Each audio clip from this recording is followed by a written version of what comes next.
la légèreté avec laquelle on a toujours traité ce dossier est très sidérante. Ce qui aurait dû être fait, voyant les îles Mbagné, Cocotier, on aurait pu déjà discuter avec nos voisins pour avoir des limitations, limiter nos frontières maritimes. On se serait peut-être aperçu d'une chose, que ces îles sont dans nos frontières. Mais vous pouvez avoir des îles qui peuvent avoir appartenu à d'autres. Mais l'histoire de ces îles, elle est connue. Alors, si on avait délimité les frontières, on aurait résolu le problème. Vous êtes chez moi, vous êtes propriétaire des îles, mais moi je suis propriétaire plus que des îles de tout l'espace autour de ces îles.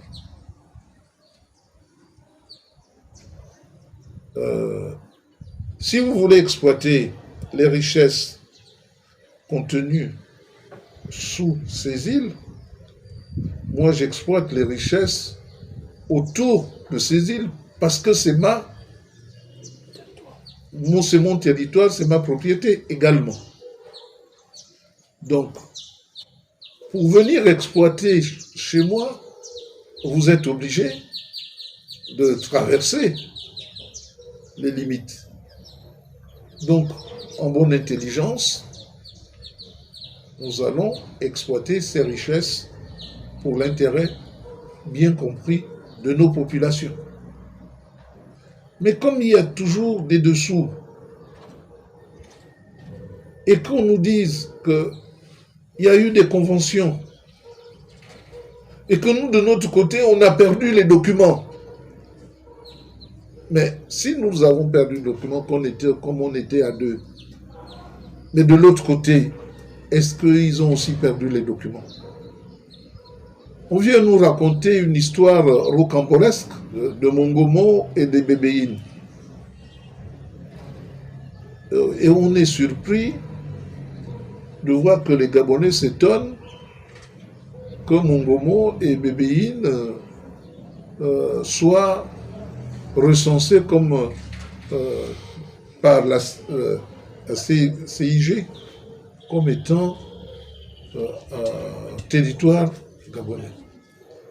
Mais on aurait pu commencer d'abord par nous dire ce qu'il en est, par nous expliquer que tout ce qui se fait ne concerne pas que les îles, concerne aussi où la Convention de 1974 concerne non seulement les îles, mais aussi Mongomo et Bébéine, et que ça a été un échange de bons procédés. Mais c'est maintenant que nous l'apprenons. Ce dossier était un dossier dans les mains de quelques-uns.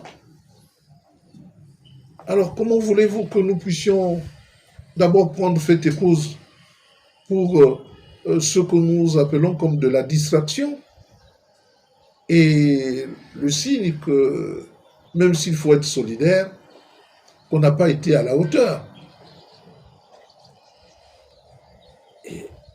Et on est des problèmes qui auraient pu être résolus à l'intérieur même de la maison ont été exposés. On a voulu l'arbitrage du monde extérieur et on n'a pas été capable de présenter des documents qui auraient pu nous donner raison. On est revenu en 1900, vous voyez, les pays n'étaient pas encore en tant que tels reconnus.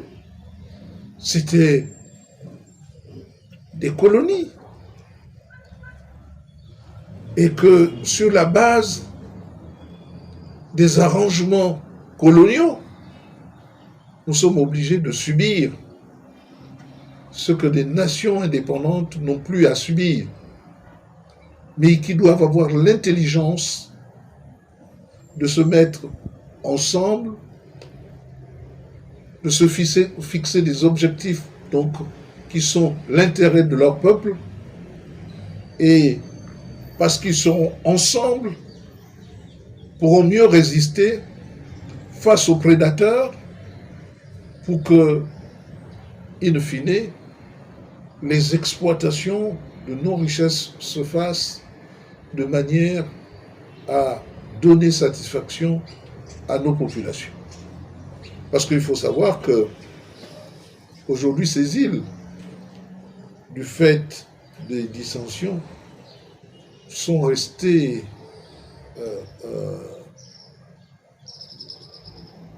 encore vierges.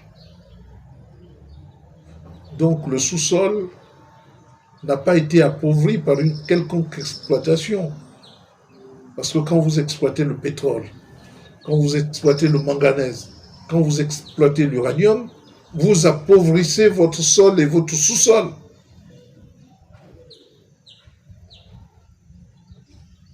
Aujourd'hui, il va y avoir une course pour l'appauvrissement du sous-sol de ces îles.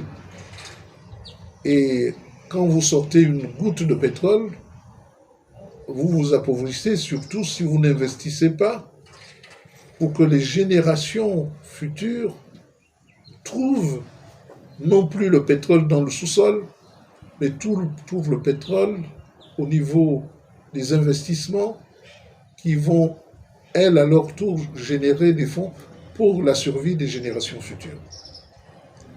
Donc, je suis rendu à constater que nous avons fait montre d'une dose de légèreté et nous avons fait montre de notre incapacité notoire à régler les problèmes pour l'intérêt du Gabon et en utilisant toute l'expertise nationale pour nous convaincre, quand je dis nous, le Gabon et la Guinée, que nous sommes un seul peuple et que ce faisant, nous pouvons dépasser nos différences et faire en sorte que s'il y a quelques problèmes, on puisse les régler d'accord parti pour l'intérêt de tous. Là, maintenant, on demande à ce que le Gabon et la Guinée équatoriale s'asseyent pour délimiter les frontières maritimes. Et si la Guinée refuse de s'asseoir, les frontières ne seront pas délimitées. Et pourquoi ne pas avoir recours là aussi à l'extérieur pour la délimitation des frontières? Il y a des règles qui s'appliquent. Ici, on a appliqué des règles sur la base des documents existants qui ont été cédés et par la France et par l'Espagne. Trouvons un moyen de dire voilà comment les frontières sont délimitées. On le sait. Nous n'avons pas de problème avec le Congo. Cette même France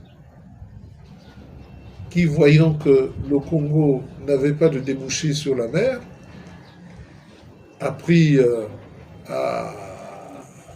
Pointe-Noire pour le donner au Congo et a pris le Haut-Ogooué pour le donner au Gabon. On ne va pas revenir sur ce qui s'est fait en 1900, engager